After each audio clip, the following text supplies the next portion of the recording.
నమస్కారం. ఘంటారావానికి స్వాగతం. ముందుగా ప్రధానాంశాలు. వాణిజ్య భవనాలే తప్ప నివాస ప్రాంతాల జోలికెళ్లలేదన్న హైడ్రా.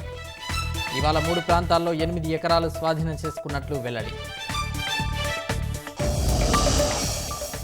కూకట్పల్లిలో 16 వాణిజ్య షెడ్లు, ప్రహరీ గోడలు కూల్చివేత.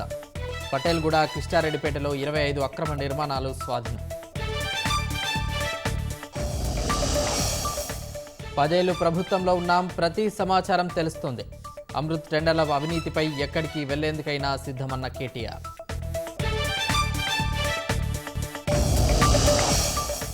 ఆర్టికల్ 370ని ఏ శక్తి పునరుద్ధరించలేదన్న అమిత్ షా. ఉగ్రవాదం ఉన్నంత వరకు పాకిస్తాన్తో చర్యలుండవని స్పష్టీకరణ.